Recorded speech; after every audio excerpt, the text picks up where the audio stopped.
E aí, pessoal do canal, tudo bom? Adriano de novo, trazendo pra vocês mais um podcast. Hoje meu convidado, vocês não sabem, é o terror da esquerda de Campinas, formado em Direito, especialista em uso de drogas, por tratamento do uso de drogas, melhor dizendo.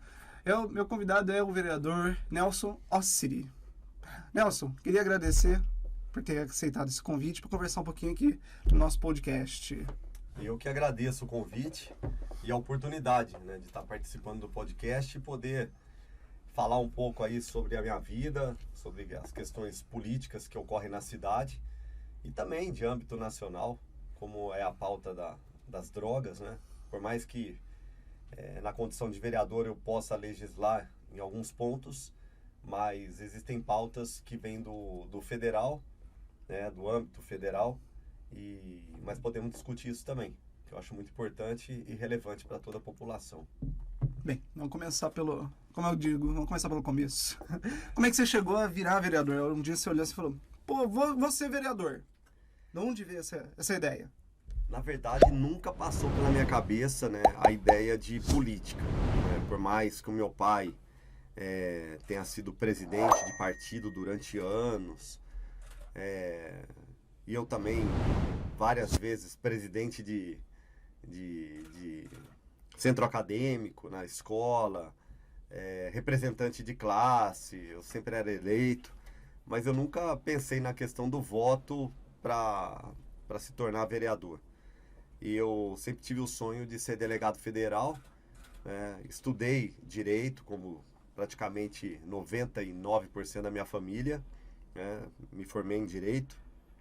Fui morar em Ribeirão Preto, na Universidade de Ribeirão Preto, na UNAEP. Fiz faculdade, concluí, trabalhei 2 anos no hospital, na área jurídica. Depois trabalhei em escritório de advocacia. Voltei para Campinas, que é a minha cidade, onde eu nasci, onde minha família toda reside. E fui trabalhar no escritório de advocacia quando, em 2005, eu iniciei a realizar um trabalho social junto com o Padre Haroldo, e tudo isso na área de drogas por conta de um problema que eu tive com droga na minha família, e isso me chamou bastante atenção e me deu um despertar para ajudar outras pessoas. Então, em 2005, 22 de abril de 2005, eu comecei o trabalho de prevenção de drogas com o Padre Haroldo. Esse trabalho tomou proporções que eu não imaginava, cresceu muito, a ponto do governo do Dr. Hélio me convidar para coordenar uma repartição que trabalhasse prevenção de drogas. Eu aceitei, então comecei a trabalhar com políticas totalmente fracas que existiam no município e fui aprimorando, fui melhorando, fazendo ligação com as comunidades terapêuticas, ajudando clínicas de recuperação a se regularizarem. E aí eu parti para a internação compulsória. Então eu fazia todas as internações à força. O que é a internação compulsória? Naquela época ainda era permitida. Ainda é permitido. Ainda é permitido? Tem legislação. Eu achei que não podia mais. É permitido, só que o poder público não faz. O poder público pega e manda para um CAPS-AD, manda para um hospital Ouro Verde, fica lá 6 dias e depois volta. Isso não é tratamento. O que é internação compulsória? É através de uma medida judicial. Então ele é internado à força, mas através de uma medida judicial. E eu estava fazendo isso, ajudando essas mães, famílias que têm um dependente químico que não tem mais discernimento. E isso chamou muito atenção, porque essas mães começaram a pedir para que eu entrasse para a política. Eu falava, gente, como que eu vou entrar para a política? Vou sair candidato assim? Vou falar, sou candidato?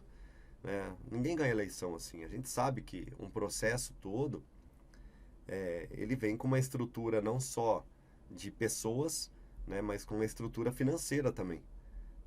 E eu sem condição nenhuma, eu não tinha dinheiro nem para rodar 10 santinhos. Falei, não tem como, não vou sair candidato. Isso em 2012. E aí eu saí candidato. Em 2012 mesmo? Em 2012. Rodou 10 santinhos, pelo menos? Não, rodei bastante santinho, tive bastante ajuda, Legal. Das pessoas, voluntários. Foi a minha campanha com o maior número de pessoas voluntárias, assim, ajudando de graça. Mãe que eu ajudei a salvar o filho, estava no sinaleiro panfletando. Ela falou, é a minha retribuição. Então, assim, além do voto, eu tive uma colaboração bem grande de pessoas nas ruas, divulgando meu nome, falando que eu era candidato. Eu lembro até de um rapaz que entrava no ônibus, né, na hora que ele estava indo trabalhar, e ele falava, gente, eu não quero vender aqui bala, não quero vender isso, vender aquilo. Porque gravaram, a moça que trabalha em casa gravou o homem fazendo esse pronunciamento. Pegou o finalzinho, mas gravou. E ele falava, tem uma pessoa que é candidata e o meu voto é para ele, peço que vocês votem, porque ele me ajudou a salvar minha vida, a resgatar minha vida. Eu estava no buraco, morando na rua, e a dependência química me levou a esse ponto. Mas hoje eu estou, graças a Deus, ressocializado, tenho minha família novamente, tenho meu trabalho, estou indo trabalhar, como vocês aqui dentro do ônibus. E ela gravou isso me marcou muito. Eu falei, nossa, olha o tanto de gente que está me ajudando. Mas por incrível que pareça, eu não ganhei a eleição, né? Eu fiquei como primeiro suplente, eu perdi por conta de 120 votos, pouquíssimos votos, né? Pouca coisa mesmo. Só que isso para mim não é problema, porque eu estava certo que a política, ela é uma ferramenta que você tem que entrar pela porta da frente. Eu não vivo de expectativa burra. Sabe aquela expectativa de, o fulano vai morrer, o fulano vai ficar doente, você vai assumir? Eu não vivo disso. Até que eu saí do partido logo que terminou a eleição. E todo mundo ficou maluco da vida. Falou, cara, como que você larga o partido? Você vai perder a suplência. Você tem 4 anos aí. Qualquer um pode morrer, pode ficar doente, você vai assumir. Falei, cara, o dia que eu tiver que ganhar, eu vou ganhar pela porta da frente. E eu só estou entrando para a política para tentar melhorar essa situação dos dependentes químicos, das pessoas que sofrem com isso, que não tem uma mão para ajudar. E eu quero ser essa mão. Então, o dia que eu tiver que entrar, Deus sabe o que vai fazer. Eu vou entrar pela porta da frente. Aí, em 2017, eu saí novamente e ganhei a eleição entre os mais votados. Aí, agora, essa última, que é meu segundo mandato, e eu teve todo aquele problema da pandemia, escola fechada, entidades sociais fechadas, o próprio Instituto do Padre Haroldo fechado. Eu falei, nossa, não vou ganhar a eleição, né? Muito complicado, muito difícil. Como que ganha eleição, sendo que todo o meu reduto está fechado? As minhas palestras nas escolas não corriam mais. Nas entidades não tinha mais ligação nenhuma. Falei, vou perder. Ganhei a eleição e a minha votação ainda aumentou. Pouco, mas aumentou. Né? Foram quase 5 mil votos. E fiquei novamente entre os mais votados. Isso para mim é o que eu falo. A política, eu não me apego ao cargo de vereador. Eu acho que eu estou vereador porque a população gosta do meu trabalho, tenho meus eleitores e sou uma pessoa também na política que não trabalha para bairro, não trabalha só para um reduto, né? Até porque se eu quisesse trabalhar só para um bairro, eu viraria presidente de associação de bairro, né? E não vereador. Campinas é uma cidade muito grande e que as demandas chegam de todos os lugares. Então, eu faço o meu trabalho para a cidade toda e droga tem na cidade toda. Então, a todo momento tem gente me procurando de todas as regiões. Às vezes eu entro no carro e vou para bairros que eu nem sei onde fica, não sei nem onde eu tô, né? Mas o que vale para mim é o trabalho. É isso que é gratificante. E a política para mim não é para enriquecer, porque eu até costumo dizer que para ficar rico na política é só roubando. Né? Não dá para ficar rico por conta do salário, né? Não dá, até por conta do trabalho também. Então, se você tem uma vida legal, você é rico, ou você é rico porque você nasceu rico, ou porque você tem herança, ou porque você tem algum outro trabalho, algum outro emprego, ou porque você é casado com uma mulher rica, né? É uma das coisas. Não dá para falar que ficou rico com a política, com o cargo de vereador. Não dá. Certo. Não dá. Então Nelson, é isso. esse era o Nelson até chegar na política. E agora o Nelson vereador. O vereador Nelson continua o mesmo, né? É o que eu falo. Eu não tenho por que ficar honrando o partido. O partido, para mim, nenhum presta, nenhum. Por quê? Porque os partidos são formados por pessoas. Existem pessoas boas em alguns partidos e existem pessoas ruins em alguns partidos, né? Na verdade, em alguns não, em todos. Generalizando mesmo. Todos os partidos têm pessoas boas e têm pessoas ruins. Agora, falar que um partido me representa, desculpa, eu só sigo a regra. Que a legislação pede um que você tem que se filiar no partido. Agora, fala para mim um partido que segue a sua ideologia. Você vai falar para mim que, por exemplo, que o Partido dos Trabalhadores é Partido dos Trabalhadores? Depende do tipo de trabalhador. Então, depende das pessoas que estão lá. Algumas são, mas e o partido? O partido em si... Né? O CNPJ? Trabalhador é meio diferente aí. Então, é o que eu falo. O que vale para mim é o meu nome. Uhum. É o meu nome que eu tenho que honrar. O que eu tenho que honrar é o meu CPF, não é o CNPJ de candidato. Certíssimo. Né? Então, assim, eu tenho a minha linha, por várias vezes vou contrário à linha do partido. Sou um vereador totalmente independente, por mais que eu... Isso não dá nenhum problema no partido, em ir contra a linha do partido? Não, porque o partido também vai na contramão das minhas ideias. Uhum. Né? Ninguém vai fazer eu apoiar fulano, que nem o PSD, que é o partido que eu tô muito bem acolhido lá, tenho grandes amigos, como o próprio Arthur, como a própria Adriana Flose, o próprio Guilherme Campos, o próprio Gilberto Kassab. Mas, por exemplo, se o partido direciona um apoio ao Lula, ao governo federal, né? Desculpa, eu não compactuo com a linha do Lula, não compactuo. Reconheço as poucas coisas boas, sem problema nenhum, que é muito poucas, mas não segue a linha de trabalho ideológica que eu adoto, que eu adotei, né? Que eu acredito. Então, eu não vou apoiar o Lula porque o partido está apoiando. Então, meu partido pode apoiar quem ele quiser, e se coincidir com a minha linha, eu vou apoiar também. Agora, se não coincidir... as minhas convicções, ninguém derruba. Certo. Os valores... são imutáveis. Sim. Tá certo. Agora eu quero te perguntar uma coisa sobre e a invasão no centro de Campinas. Eu lembro que teve uma polêmica contigo e tudo mais, até um desconforto ali com o Paulo Búfalo. Paulo Búfalo, do PSOL, né? Que já tem no DNA, né? A questão da invasão de propriedade, os bolos. Né, eles sempre gritaram bastante a favor dessas, entre aspas, ocupações. É invasão, é crime. Código Penal, artigo 286. A ocupação é só para deixar mais bonito. É igual maconha, né? Eles falam da Uso maconha medicinal. de uma forma tão romântica que você fala, não faz mal. Mas é uma droga perigosíssima, ela aparenta ser inofensiva, mas destrói. Eles gostam muito. de confundir, né? A população, eu vejo isso, porque... Eles distorcem. não, porque tem que liberar porque tem esses remédios que... Eu não vejo ninguém falando, não, que queremos que seja liberado o canabidiol, né? Que é o canabidiol, é um princípio para o medicamento. Não, eles querem a maconha. Peraí, então... Meio diferente os papos. Eles distorcem, propagam fake news e nos acusam de tudo aquilo que eles são. Então, assim, a esquerda, ela já tem o método dela, né? E todo mundo já percebeu, já conhece, eles mentem.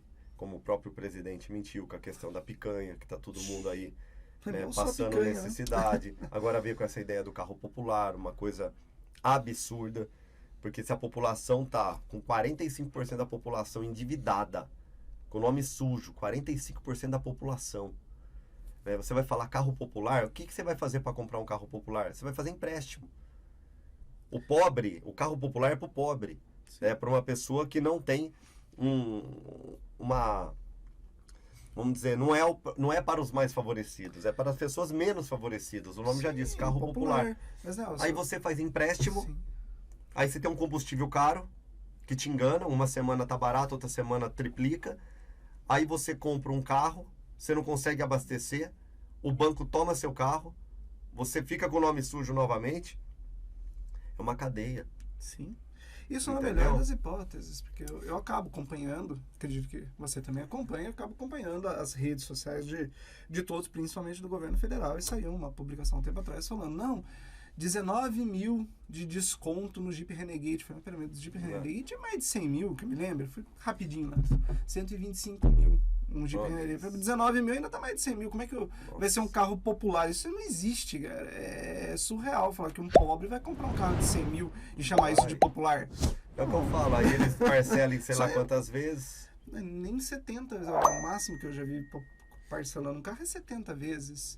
Ainda vai faltar ainda mais 30 mil pro cara conseguir pagar o carro. Você conhece aquele ditado que diz o barato sai caro? Uhum. É isso que eles fazem. É 6 meses de alegria e depois crise. depois dívida, depois Não dá problema. de 6 meses, hein? Acho que vai dar Entendeu? menos. Então, assim, é muito difícil acreditar neles e a questão do imóvel foi a mesma Vou coisa. voltar pro imóvel que tá indo embora. O imóvel foi isso. Invadiram uma propriedade particular. Tem um dono lá. Sim. Você tem um dono, ele trabalhou para comprar aquilo. Sim. Né? Se ele comprou aquilo e não está conseguindo alugar, não está conseguindo vender, não quer dizer que você pode invadir.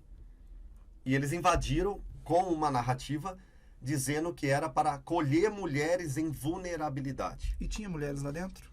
Eu encontrei 4 o dia que eu fui. 4 mulheres. Mulheres... Desculpa, 4 pessoas. 2 homens e 2 mulheres. Eles ficavam sentados ali na portinha para ninguém entrar, para ninguém sair, uma coisa esquisita. Isso aí, eu ficava ali na frente. No celular mexendo, uma gradinha, um portãozinho na lateral e lá ele estava. Mas a partir do momento que você invade uma propriedade particular, que é crime, para acolher mulheres em vulnerabilidade, você está cometendo um segundo crime. Porque aquele imóvel não tem nem água e nem luz. Verdade. Como que você acolhe uma mulher em Sem as vulnerabilidade, violentada, que passa por maus tratos, que passa por isso ou por aquilo, dentro de um imóvel invadido e sem água e sem luz? Não é assim que se acolhe uma mulher. É isso que eles têm a oferecer? E outra, cadê o respeito com as políticas públicas do poder público? Campinas tem a Casa da Gestante, que atende mulheres em vulnerabilidade. Não é porque chama Casa da Gestante, é só gestante. Ela atende mulheres em vulnerabilidade, com permanência de até 2 anos. Por que essas mulheres não são acolhidas lá? Porque eles invadiram uma propriedade particular e fizeram, na verdade, daquilo não um movimento de acolhimento. Fizeram, na verdade, um comitê da esquerda. Eram bandeiras escrito Bolsonaro genocida, fascista, bandeira de movimento político. Eu realmente achei estranho porque eu fui acompanhando nas redes sociais e acompanho o senhor, né? Te acompanho outros vereadores de direita e acompanho também vereadores de esquerda. E eu vi os vereadores de esquerda falando, não, precisa, é um movimento. Eu falei, tá atendendo quem? Você invadiu para atender, eu acredito que tem alguém para ser atendido, mas eu não vi, eu via batuque, pessoal batucando lá na frente, pessoal fazendo churrasco, pessoal, que nem você falou, sentado lá na frente, foi atendido mesmo, não vi ninguém. Fazendo arte marcial com uma pessoa que é militante da esquerda. Ah lá. Duvido que se chegar uma mulher lá com a bandeira do Brasil enrolada no corpo, como único vestimento, virar e falar assim, olha, eu preciso de acolhimento. Eu duvido que eles vão aceitar. Não vão aceitar, porque aquilo é um movimento de politicagem. É um movimento podre, movimento sujo. Não é um movimento leal que de fato vem atender a mulher. Porque na época eu lembro que você foi visitar o imóvel, o pessoal, obviamente, todo aquele bafafá, acho que o Arthur Duval também foi visitar. No dia do Arthur Duval, a polícia não deixou eu chegar perto porque... Ah, você estava lá também? Não, porque assim, me informaram que estavam tendo reintegração de posse. Eu peguei, estava no outro trabalho, passei por lá. Parei o carro e desci. Eu vi aquela mutueira de gente, né? Tudo militante da esquerda. Sim. E viaturas. Aí um policial que é parceiro, que é meu amigo, ele falou, Nelson, não se aproxime, porque você vai gerar problema aí. Acabou de ter um problema aqui. Eu falei, que problema que teve aí?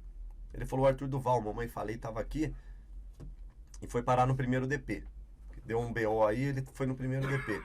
E se chegar perto vai dar problema. Eu falei, eu vou chegar mais ou menos, vou filmar, que eu tenho que fazer um vídeo aqui, mostrar o que está acontecendo, vou dar publicidade e vou embora. Eles, Nelson, por favor, cuidado então, porque vai gerar causa aqui. Aí um ou outro lá me viram, já começaram a vir pra cima, eu corri, entrei pro carro e fui embora. Certo. Mas no sentido do que eu tinha pra fazer, eu fiz, né? Não fiquei lá pra tumultuar, porque se eu ficasse, com certeza iria tumultuar. E fui embora, e soltei o vídeo e mostrei. Não teve reintegração de posse, foi mamãe falei que apareceu lá, geraram todo um tumulto, e aquilo é uma militância, aquilo não é uma casa invadida para acolher mulheres, aquilo é uma casa invadida para fazer daquele espaço um comitê político. Propaganda da esquerda apenas. É. E hoje como é que está o imóvel? Ainda está invadido? O imóvel está hoje na justiça, né, em fase de reintegração de posse, o proprietário recorreu, porque teve um probleminha lá com a juíza que não deu para entender, ela foi substituída agora. Ué, mas não... A juíza deu a liminar para reintegração e a mesma juíza deu a liminar para que eles permaneçam. Então ela derrubou a liminar que ela deu. É algo fora do normal, mas enfim. Eles recorreram e a nova juíza já colocou as 4 invasoras como movimento, que elas alegavam que era um movimento. Falou, não tem movimento nenhum, vocês 4 viraram réis. Então as 4 viraram réis, inclusive a advogada. A advogada foi junto também com Virou réu também, virou réu também. Réu também. Mas a casa ainda não voltou para o proprietário. Ainda não voltou, mas tá num trâmite de voltar. Aí o poder público, através... E o pessoal ainda está lá na invasão, na ocupação. Eles já estão meio que mudando, porque parece que a prefeitura vai conceder um imóvel que eu abomino, acho ridículo. A prefeitura cedeu o imóvel para eles? Porque ela falou, vocês saem de lá e nós vamos dar um imóvel, ceder um imóvel para vocês. Aí você abrir a porteira, né? A porteira da invasão já abriu, através de uma invasão de propriedade particular, e a justiça não tomar a medida que tem que tomar. Tem que tomar na raiz. Agora, o poder público entra e fala que vai ceder uma casa para essas pessoas fazerem esse movimento aí de acolhimento de mulher. Isso para mim é uma aberração. Eu acho que é um tropeço absurdo por parte do prefeito, por parte do vice-prefeito, mas é um problema deles. E com certeza eu vou continuar questionando essa situação, porque eu não posso permitir uma cidade que eu nasci, né, falar que invasão é normal. E que invade um lugar, basta você ser uma ONG que você ganha o imóvel da prefeitura. Mas espera aí, e as outras ONGs? Porque existem ONGs sérias na cidade de Campinas que estão passando aguardando, perrengue. Exatamente, aguardando imóveis para ser liberado, e aí o que invadiu libera. Então quer dizer que se eu não tenho uma casa, eu posso invadir a casa, que daí eu ganho uma casa? Não. Exatamente, é isso que acabou acontecendo. Caramba. Bem, várias polêmicas, aí já falamos da invasão.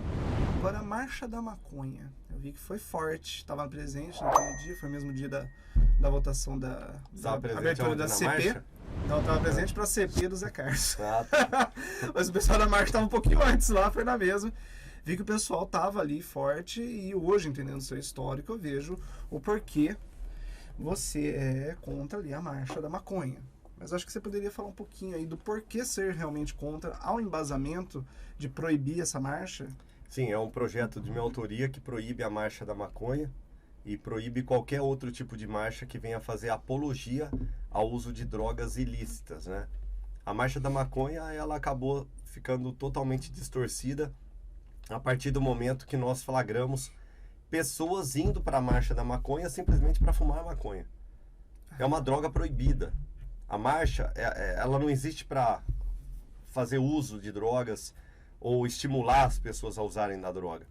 A marcha, ela tem que ser um momento ali de debate sobre a questão da legalização, descriminalização, uso medicinal.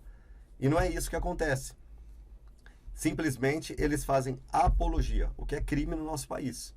Em outros países também. Mas no Brasil não é permitido apologia. Então eu peço o fim da Marcha da Maconha nesse sentido. Eles que criem debates, participem da Comissão de Políticas de Prevenção às Drogas, na qual eu sou presidente, né? Peguem os vereadores favoráveis à descriminalização, legalização, e criem ali frentes parlamentares para discutir, debater o assunto. Agora, fazer uma marcha, né? E mostrar, né, e fazer apologia, cometer um crime, eu acho isso daí o absurdo do absurdo, ainda mais acompanhado de pessoas ali que têm discernimento, que poderiam estar debatendo com qualidade, e eles vão lá simplesmente para usar. Eu tenho imagens, já mostrei, tem nas minhas redes sociais. Isso já esbarra numa curiosidade minha. Dentro da Marcha da Maconha, há menores de idade? Com toda absoluta certeza, né? Nós sabemos, se até na Marcha Gay tem criança, né? Imagina na Marcha da Maconha. E muitos ali sem informação nenhuma. Às vezes usam da maconha e nem sabem o que é maconha. Eles não têm noção o que é a maconha. Maconha nada mais é do que uma droga perturbadora do sistema nervoso central. Existem drogas depressoras, estimulantes, existem drogas perturbadoras. A maconha é uma droga perturbadora. Não é pelo fato de muitas pessoas utilizarem, né, que nós podemos pensar na legalização. Senão fica muito fácil. Começa a existir crime de pedofilia para cima e para baixo, então vamos legalizar a pedofilia também. Não pode pensar assim. Nós temos que pensar no sentido de preservar essas vidas. Maconha é uma droga fumada, como um crack, como um cigarro, e que gera vários problemas na saúde. A maconha, de todas as drogas, tanto lícitas quanto ilícitas, é a pior que existe, porque ela não aparenta ser ofensiva. Ela não aparenta.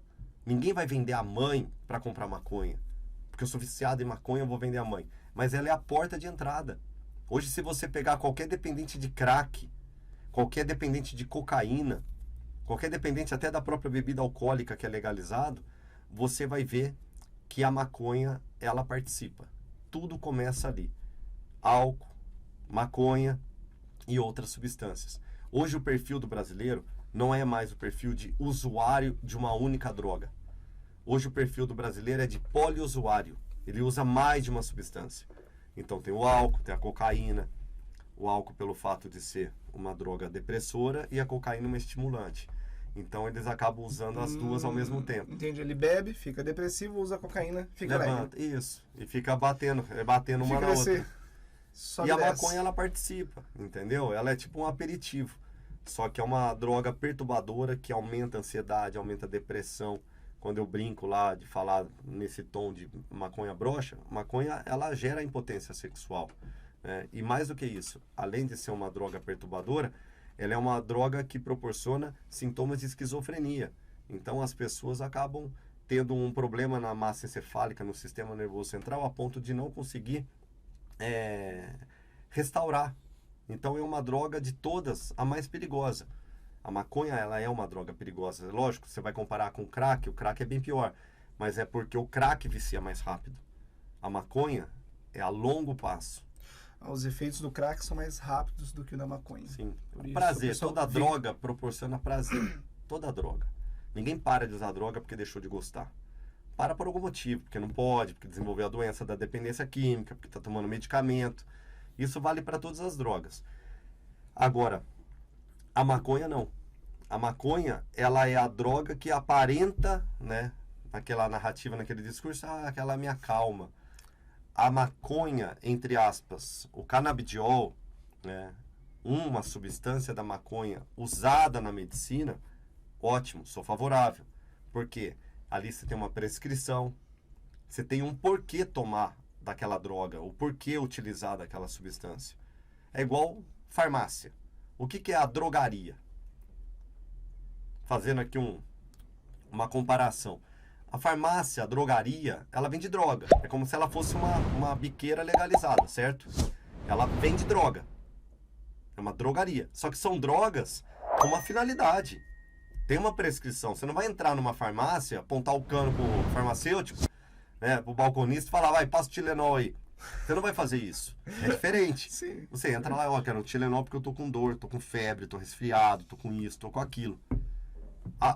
O canabidiol, a maconha, entre aspas, para uso medicinal, ela com uma prescrição, ela com uma orientação médica, você tem o porquê tomar. Vai amenizar uma dor, vai melhorar uma situação. O canabidiol, ele viria como nesse caso?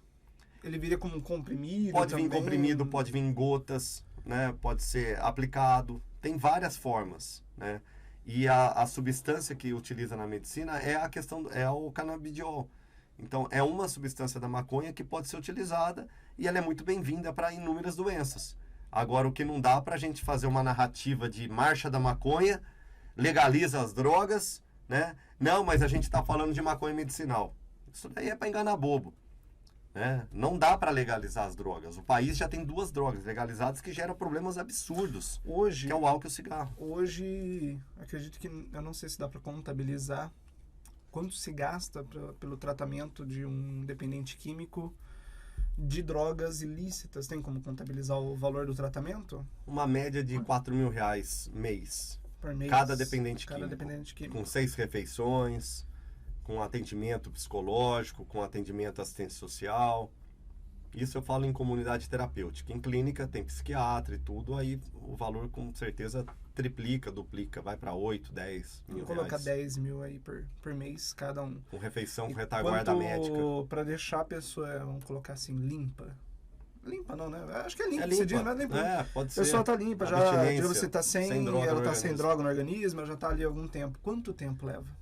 Normalmente o tratamento dura 6 meses, mas ele pode ser prorrogado, dependendo da avaliação que fizerem, como também pode receber alta em 2, 3, 4, 5, antes Depende do muito período. de cada um. De cada um. Isso nas drogas, uma droga ilícita. Na droga lícita, Não, para mesmo- todas as qualquer uma. drogas. Qualquer droga. qualquer droga. Qualquer droga. O sistema de saúde hoje comportaria... Não, o sistema de saúde não comporta nem o atendimento básico para uma mulher gestante. Né? Uma fila de ultrassom é mais de 3 mil pessoas esperando. A mãe quer saber se é menino ou menina. Quando está nascendo o segundo filho, ela é chamada para ver o primeiro. Entendeu? Então, assim, você imagina, se não consegue nem o atendimento básico ginecológico para mulher, imagina para um dependente químico. Uma doença crônica, progressiva, incurável, mental, física. O poder público não tem atendimento para essas pessoas. Existem os CAPS-AD, que são o Centro Psicossocial de Álcool e Drogas. Uma porcaria para essa porta de entrada inicial. Uma mãe que me liga agora. Nelson, estou com um filho aqui de 18 anos de idade que quer tratamento. O que eu tenho para oferecer? Eu tenho o Padre Haroldo, já que ele quer, sem retaguarda médica.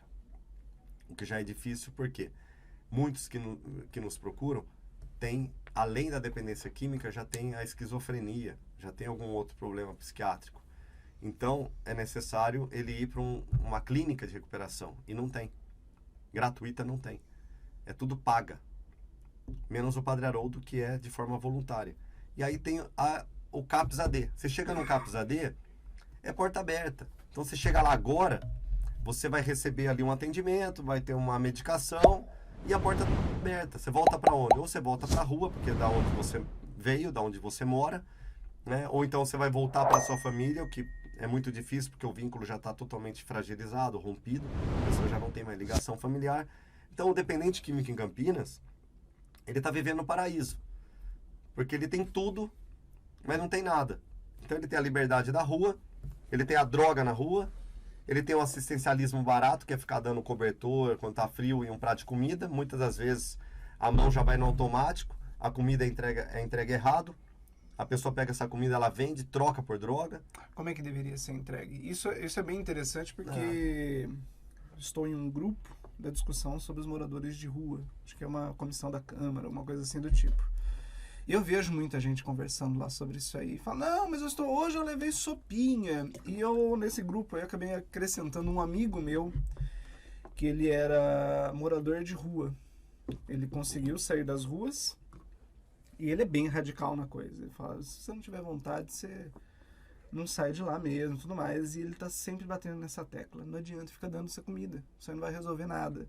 E aí eu fiquei curioso, falei, qual é que você citou nesse ponto de dar a comida, como deveria ser dada essa comida corretamente? Eu costumo dizer que morador de rua de Campinas, o morador de rua de Campinas, ele é rico, considerado rico em qualquer rua do Brasil. Qualquer outro lugar que ele for morar, e ele falar, eu fui morador de rua de Campinas, hoje eu moro aqui na rua, ele vai falar, cara, o morador de rua vai falar pro morador de rua de Campinas, cara, você é rico. Você é milionário. Burguês. Você morou, porque morar na rua de Campinas, você tem que ser rico, você tem que ser caro, é caro, o preço é alto. Né? Nós moramos numa cidade rica, uma cidade que um prato feito é 20 conto, entendeu? Não é barato aqui. E aqui nós temos praticamente tudo que o morador de rua precisa. Comida toda hora, a todo momento tem alguém entregando comida, o que eu não sou contra. Mas eu acho que precisa ter uma organização. Você tem prostituta na rua, você não paga imposto. As prostitutas atendem também aos moradores de rua? Tem prostituta que vende o corpo em troca de droga. 85% dos moradores de rua são dependentes químicos. Né? Então, vende o corpo em troca de droga. Na rua você tem de tudo. Você tem um morador de rua romântico, aquele que não usa droga, tem família, mas ele quer morar na rua. Ele é apenas contra o sistema. Você tem um morador de rua dependente químico. Você tem um morador de rua que usa droga, mas não é dependente químico ainda. Tem um morador de rua que está na rua por conta de uma frustração amorosa, por conta do desemprego, por conta da pandemia. Tem de tudo. Na rua você tem de tudo. Mas considerando que 85% são dependentes químicos, né? E para você usar da droga, você precisa manter seu vício, é roubando, é vendendo o corpo. Então na rua você tem de tudo. Você tem droga, você tem prostituta, você não paga a conta, você tem comida. Então é meio que um paraíso. Entendeu? Você tem tudo para o morador de rua. Agora, a entrega de alimento, ela deveria ser num espaço apropriado, não na rua. Ofereça dignidade, uma cadeira para ele sentar, uma mesa, um banheiro para ele poder fazer a higiene pessoal, acompanhado de uma assistência social, essa repartição. Então tem que ser um bom prato do morador de rua. E todas as ONGs, igrejas, entidades que querem entregar alimento, vão entregar naquele local. Com alimentos de procedência. Seria um refeitório para os moradores de rua ali. Isso, porque ali, na hora do alimento, é a hora mais fácil que tem, por exemplo, para um membro da saúde, um funcionário da assistência social, se aproximar do morador de rua. Entendeu? Por quê? Porque ele está comendo, você senta do lado, oi, tudo bem? Como você está? Como você chama? Ah, eu sou Pedro. Ah, ô Pedro, tudo bem? De onde que você veio? Por que você está na sul de Campinas? Quanto tempo você está nas ruas? E ele está se alimentando, está conversando, está se sentindo gente, está recebendo dignidade. Ô Pedro, vamos lavar a mão. Vamos lavar as mãos, o senhor vai fazer uma refeição agora. Ali você tem uma nutricionista, tem um alimento com procedência. Como é o bom prato. E as ONGs, entidades, igrejas que entregam alimento vão se responsabilizar pela entrega. Então você vai ter um cardápio na parede. Hoje a igreja Amigo de Deus vai entregar lá pão com salsicha, cachorro quente. À tarde vai ter o chá da tarde para os moradores de rua. Quem que vai entregar? É a ONG Amigos de Todos. Vamos lá, vamos fazer um trabalho, mas trazer a responsabilidade para quem está entregando alimento. Já teve caso de salsicha embolorada, sopa vencida, né? E entregar isso para um morador de rua. E agora você só entregar a comida? E cadê o vínculo? Cadê a conversa? Cadê o diálogo? Quer um tratamento? Vamos tentar, junto ao Padre Haroldo, junto a outra comunidade. Você quer voltar para a sua cidade de origem? A assistência social tem uma passagem, te acompanha até a rodoviária. Mas se eu tenho droga, tenho comida, tenho cobertor, tenho prostituta, por que eu vou querer sair da rua, Nelson? Exatamente. Por isso que o poder público ele tem que ter uma situação de não ficar oferecendo assistencialismo barato. Né? Ali você faz com uma operação em conjunto. Em primeiro lugar, assistência social, que é a mãe dos moradores de rua. Chama a segurança para acompanhar, porque na rua tem violência também, tem traficante disfarçado de morador de rua, tem criminoso, tem desaparecido, tem pessoas foragidas do sistema prisional. Então, a segurança tem que acompanhar. Não é para bater, é para defender o servidor público que vai lá fazer o trabalho dele. E a saúde precisa estar junto também. Porque se é um problema de saúde pública, a saúde tem que estar junto. Acabar com o lenga-lenga, assistência e saúde. Quando eles encontram um morador de rua, a assistência social fala que o problema é saúde pública. A saúde pública fala, não, ele é dependente químico. É problema da social. Mas é um problema que ele está na rua. Então é um problema da assistência social. E fica essa de joga para o lado, joga para o outro, até o dia que ele vai lá e mata alguém, ou rouba alguém, e é preso. Aí depois que ele é preso, todo mundo quer aparecer e falar, não, esse menino tem que ser tratado, ele é um dependente químico, coitado dele. Não, depois que ele cometeu um crime, é caso de polícia, acabou. Se ele é dependente, por que o poder público não interviu antes? Então, são situações que precisam ser elaboradas e não é nem falta de vontade política, é falta de coragem. O poder público tem que ter coragem. Se não tem coragem para agir, ficar com medo de Ministério Público, ficar com medo de direitos humanos, vai continuar do jeito que está e as coisas só vão aumentar. Tem que ter parcerias e ver quem está de fato disposto a ajudar. Ficar com assistencialismo barato, nós estamos vendo que não dá resultado. Só aumenta a questão do morador de rua e dependentes químicos. Por que os direitos humanos e o Ministério Público iria para cima de uma prefeitura que está tentando solucionar um problema?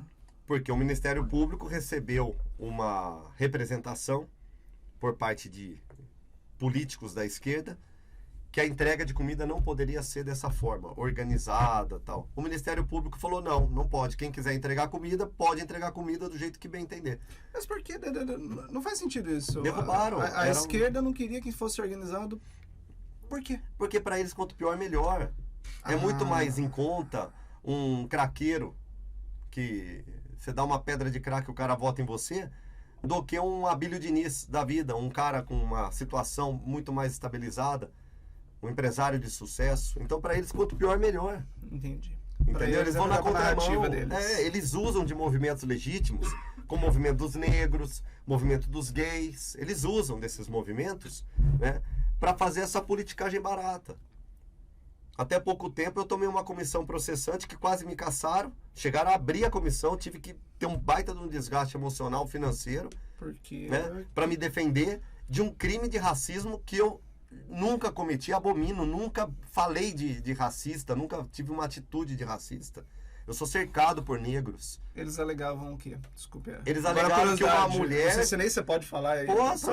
Uma mulher na plateia, numa votação de um projeto meu, que era o fim do passaporte sanitário, né? Uma mulher na plateia gritou peta lixo, que é o nome de um vereador.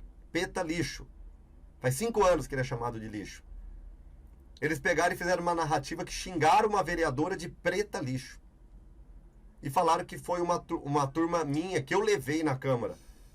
Imagina só, eu vou imputar um crime a você porque... E o outro que fez. Seu irmão, sua irmã, seu tio, que o outro fez. Então, assim, é a narrativa deles. E eles pegaram e levaram os movimentos negros lá para me taxar de racista. Só que os movimentos negros, eles sabem que eu não sou racista. Eles sabem que eu não sou homofóbico. Eu tenho um projeto que vai ser votado segunda-feira agora, 18 horas na Câmara, que é o fim, proíbe, no caso, homem transexual participar de modalidade esportiva feminina. Que é desproporcional.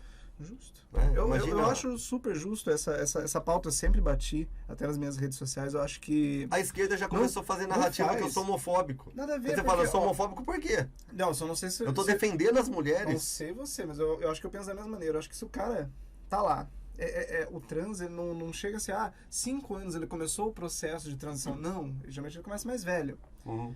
Aí o cara tá lá, desenvolveu todo o tempo como homem, testosterona. Quando ele tá com seus 25, 30 anos, não, você é mulher. Não, massa muscular sua já tá formada. Já tá tudo formado.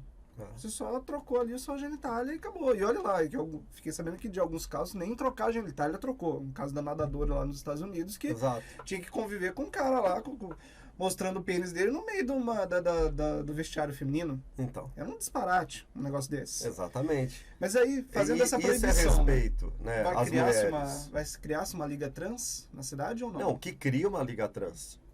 Né? Existe um dispositivo para essa criação? O homem tem a modalidade masculina, feminina e trans. Até postei um vídeo agora recente, que é um médico respondendo outro médico, e um médico é a favor do trans, né, na modalidade feminina, e o outro médico é contrário. E ele pergunta, se o Mike Tyson resolver ser transexual, mudar de sexo e disputar o boxe pela categoria feminina, tá tudo ok pro senhor? Ele falou sim. Aí eles fazem uma luta do Mike Tyson com uma mulher. Na hora que a mulher olha e vê que é o Mike Tyson mulher, a mulher fala, meu Deus, né? Tô perdido aqui. Na hora que começa a luta, não dá nem tempo de dar aquele soquinho de cumprimento para começar. O Mike Tyson já dá aquele murro dele e acabou. Então, assim, é uma desproporcionalidade. Você pega o basquete, que é algo assim mais comum aqui na nossa cidade, através lá do tênis clube, né, da Unimed, que jogam lá. Você percebe qual mulher consegue enterrar, né, no basquete, vem correndo e enterrar. A tabela é mais baixa na modalidade feminina, não é? Eu não sei se a tabela é mais baixa, mas as mulheres não conseguem, é muito difícil, é uma ou outra, e olhe lá. Aqui em Campinas eu acho que nenhuma consegue enterrar. Aí você pega e coloca um homem para jogar a modalidade feminina, junto com as mulheres. Né? Ele vai ter mais facilidade. Então, é algo desproporcional E o projeto vem nesse sentido. Mas voltando, Já a temos esquerda... casos aqui na cidade de atletas trans? Não tem. Não tem ainda. Aí não chegou, graças a Deus, não chegou nenhuma situação dessa. Mas é uma porteira que está aberta. E se você não fizer a prevenção desde a raiz, amanhã começa. E depois, para segurar, você não segura mais. Verdade. As próprias mulheres atletas estão preocupadas com isso. Porque você vai descaracterizar a modalidade esportiva. Imagina um futebol feminino. Com Neymar, com Gabigol, todo mundo se sente mulher e vai jogar o futebol feminino. Acabou, o futebol feminino vai virar futebol masculino. É outra habilidade, é outra forma, é outro pulmão, é outra respiração, é outro desempenho. Então precisa respeitar as mulheres, né, não permitindo que homens venham jogar lá. Por que mulheres não querem jogar na modalidade masculina? Eu nunca vi no mundo uma mulher falar, eu quero jogar a modalidade masculina. Porque agora o homem não se sai bem lá, ele quer jogar na modalidade feminina. Igual aqueles atletas brasileiros que vão jogar em outros países, e aí não consegue ser convocado para a seleção brasileira, ele pega e vira, muda sua nacionalidade para ser contratado pela seleção do país que ele está jogando. Né? Eu acho assim, precisa existir um respeito. Né? E esse respeito com as mulheres me preocupa. Porque ao mesmo tempo que a esquerda fala em defender as mulheres, eles defendem aborto, que não permite nem a mulher nascer. Eles defendem o transexual homem disputando uma modalidade feminina. Então cadê o respeito pelas mulheres que eles tanto pregam? Eles fazem uma marcha para defender os direitos das mulheres, chamado Marcha da Vadia. É assim que você chama uma mulher? Essa eu não sabia, essa eu não conhecia, Nelson. Eu conhecia de uma que me mandaram esses dias, chamado Puta Day, que era das mulheres ali do Jardim Tatinga. Eu levei, tá... Parece que saiu de um episódio de South Park, o episódio, o evento, mas ok, não tô ligando. Aí eu fui até fazer uma investigação pra ver se não tinha dinheiro público, era tudo privado e tal. Mas é muito curioso isso. Eu não sabia que tinha Marcha das Vadias. Mas em Campinas tem essas Marchas das Vadias ou não? Tem aqui em Campinas. Eu fiz a marcha pela vida contra a legalização das drogas no mesmo dia que teve a Marcha das Vadias. Aí a polícia foi lá mudar o local, que não podia ter 2 eventos, só que como o meu tinha uma solicitação, eu não preciso solicitar, mas eu solicitei. Aí eles permitiram que eu começasse um horário, e me dirigisse para outro, e eles começassem no horário deles. E a Marcha das Vadias é ridículo, porque assim, é um desrespeito total com a mulher. Eles falam que defende os direitos das mulheres, aí eles falam, colocam mulheres com sutiã, entendeu? E acham que isso é bonito. Igual a marcha gay, não, a parada gay. A parada gay, assim, eu tenho eleitores homossexuais, eu tenho amigos homossexuais que frequentam minha casa. Não tenho problema nenhum com gay, nenhum. Pelo contrário, né? Eu tenho eleitores gays. Eu não vejo problema nenhum. Não tenho preconceito, não tenho nada disso. Por sinal, eu me divirto com eles. Dou risada, as conversas, até as piadas. Como são com os negros, né? Agora, você fazer uma parada gay e permitir, por exemplo, um bloco de crianças trans. Ah, mas estão acompanhados dos pais. Responsabilize os pais. Criança não pode decidir, ela não tem como decidir se ela quer cortar ou não. E ao mesmo tempo a esquerda é o que eu falo, a esquerda é contraditória. Ela é contraditória, não tem como. Já sei o que você vai falar. Defende o direito das mulheres, mas é a favor do aborto. Não querem que a mulher nasça.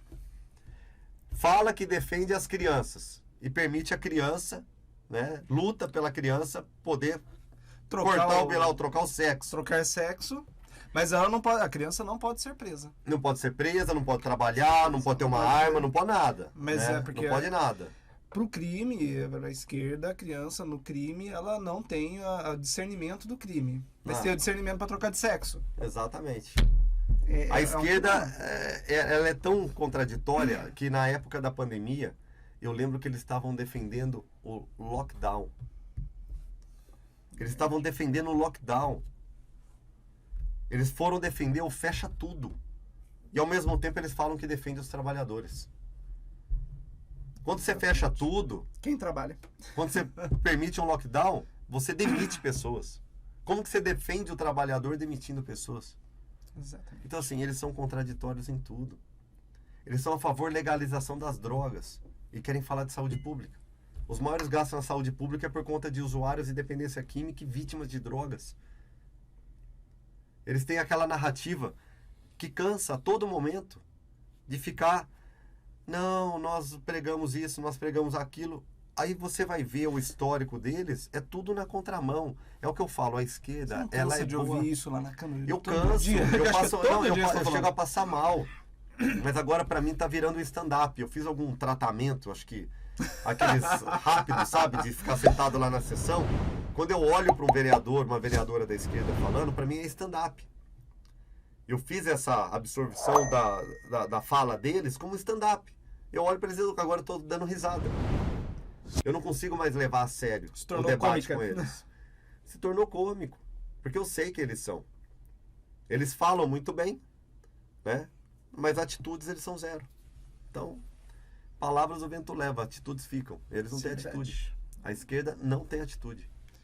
Concordo contigo. E falando sobre parada gay, eu lembro que na semana passada eu fiz mandei pra Câmara lá, falando da proibição. Aí ontem já vi que o pessoal já na própria Câmara já estava lá. É de sua autoria o pedido de proibição de menores de idade na parada gay de Campinas ou não? Não, eu não tenho nenhum projeto nesse sentido, até porque eu nem posso, né? O vereador não pode pedir isso. Ah, o vereador não pode pedir isso? Não, não pode porque é legislação federal e a criança, é o ECA, né? O Estatuto da Criança e Adolescente. A criança acompanhada do pai, ela entra até em balada, até em casa noturna. Ah, é? É. Do ECA. É que o ECA contradições, né? Que ela fala sobre o Total. bem-estar, mas Mas é lei, se tá né? com o pai, pode É. levar onde quiser. Porque, assim, quem não foi, não sei se o senhor já teve a oportunidade de ir a uma parada gay. Não, já fui numa parada gay, mas não fui assim por querer ir, né? Não por conta de ser contra a parada gay, Não, nada sim. disso que eu não sou. Não é nenhuma Mas- homofóbico, Não, não. a pergunta não é nada disso, né? Eu fui porque eu estava num caminho, fazendo um caminho, e estava interditado, né? Então, não ficar interditado, eu parei o carro no estacionamento e fui almoçar num lugar próximo onde estava tendo a parada gay. Então, assim, acabei de tabela observando. Não vi nada demais, isso faz muitos anos. Vi vários trios passando, isso foi em São Paulo. Sorte é sua. Não vi nada de Sorte é sua. algo assim, de homem pelado, igual aconteceu nessa, né? Encontrei, né, Seminu. homens pelados, eu encontrei pessoas fazendo Então. sexo ao céu aberto, Aí não dá. público. Não. Fui Isso faz muitos anos já. Lá na Parada Gay, lá de 2012 eu acabei Sim. indo. E um amigo meu mora o Ferreira Penteado, um prédiozinho ali da Ferreira Penteado. E ele mesmo fala, Adriano, depois que acaba a Parada Gay, só vejo camisinha jogada aqui na frente do meu prédio. Eu falei, e aí? Talvez, assim, aquela história, a narrativa é uma e a atitude é outra. É outra. Então a narrativa é de comemorar o orgulho e tudo mais e tal, que é um motivo nobre, mas na prática tá servindo só para Sim.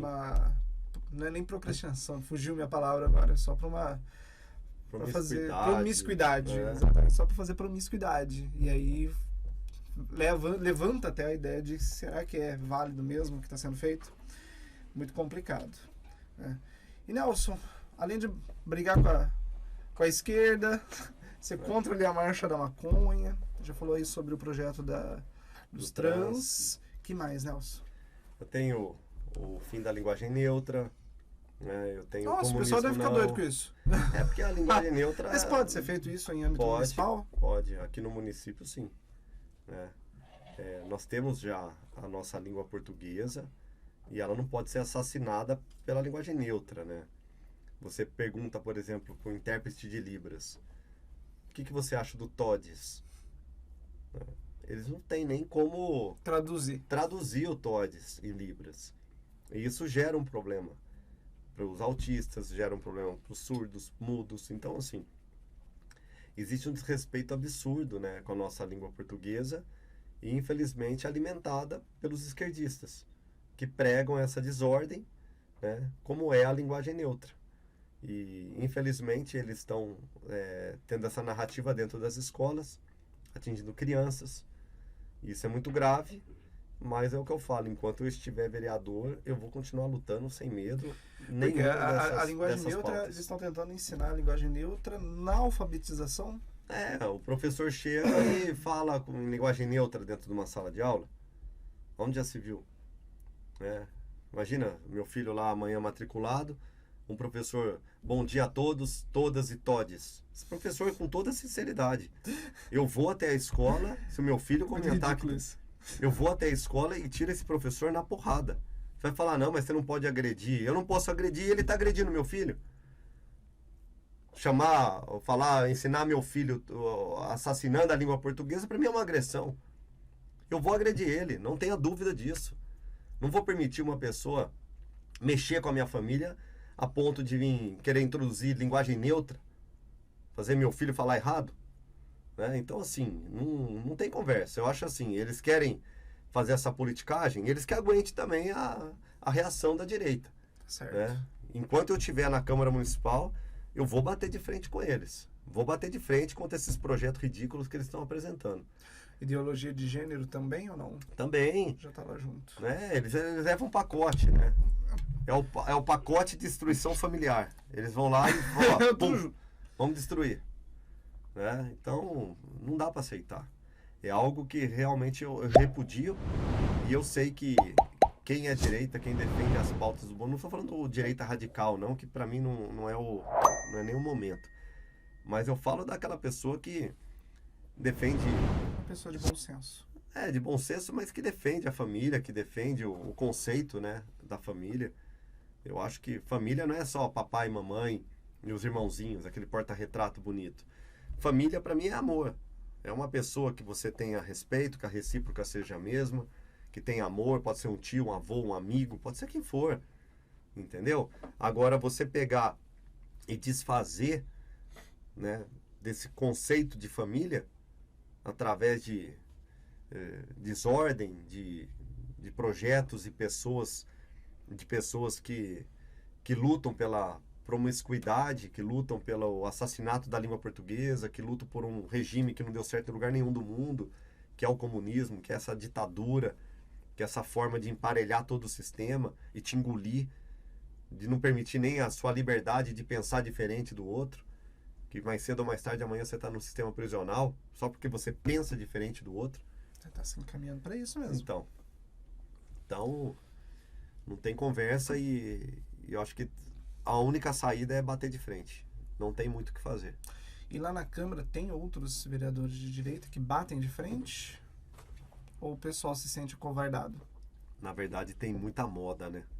Muita moda. Moda, que eu quero dizer, é o momento.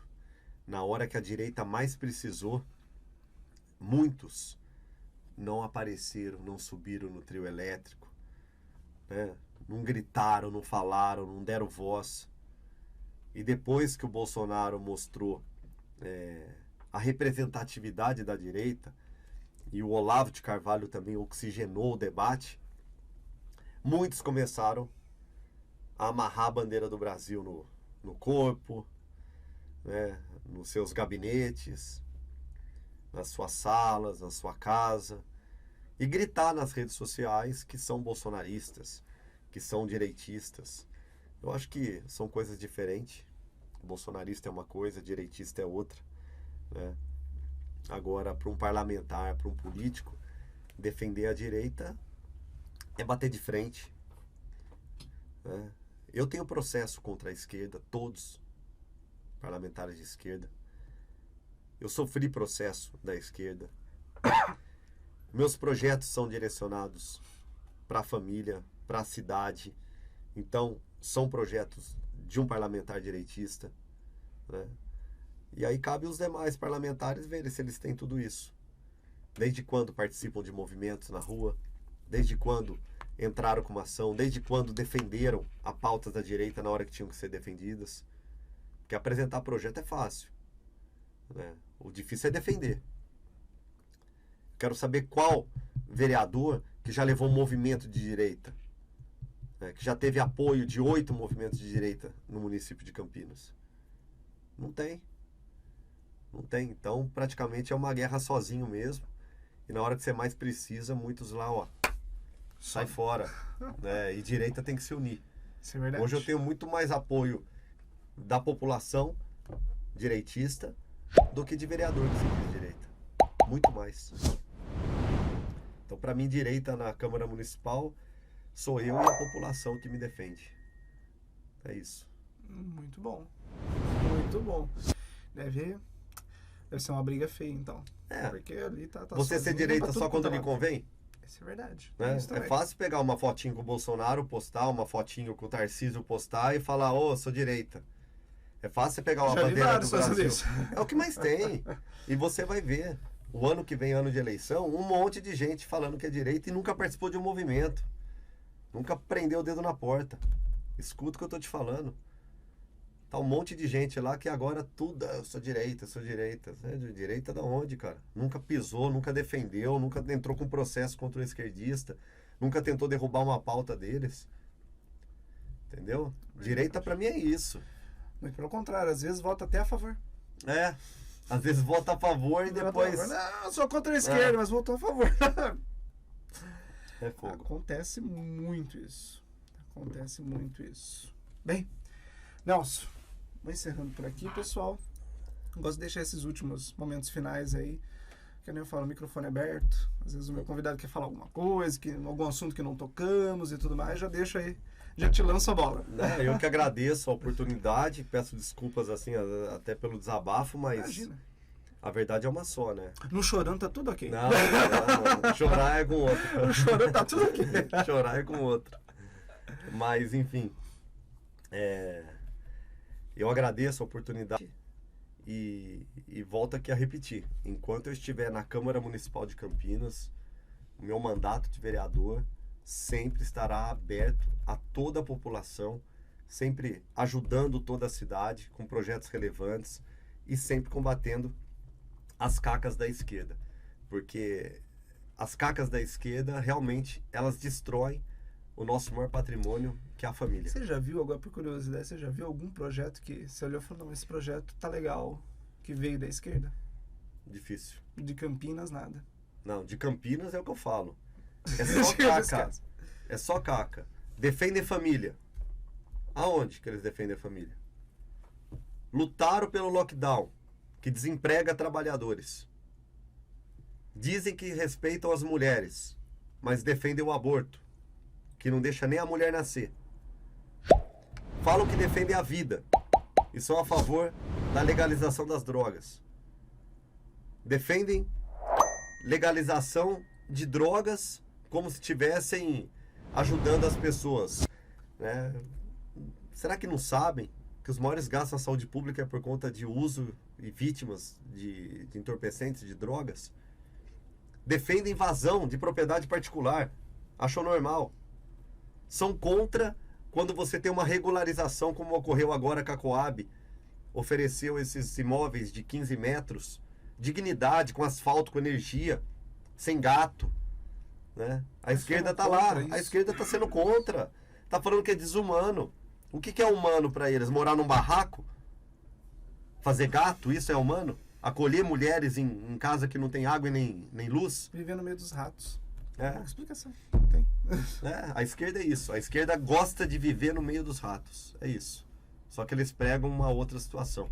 É aquela questão, né? É o capitalismo para eles e o socialismo da boca para fora para os demais. Pro pessoal. É verdade. Nelson, quero agradecer ter aceito o convite mais uma vez. Sempre à disposição, viu? Por esse papo maravilhoso. E agradeço quem está aí em casa também assistindo a esse podcast. Deixe seu joinha, compartilhe com os amigos do podcast. Pode deixar os seus comentários aí, se é a favor, se é contra. Eu respondo, se eu não responder, o Nelson também responde. E vamos ficando por aqui. Valeu, falou, fui e até a próxima.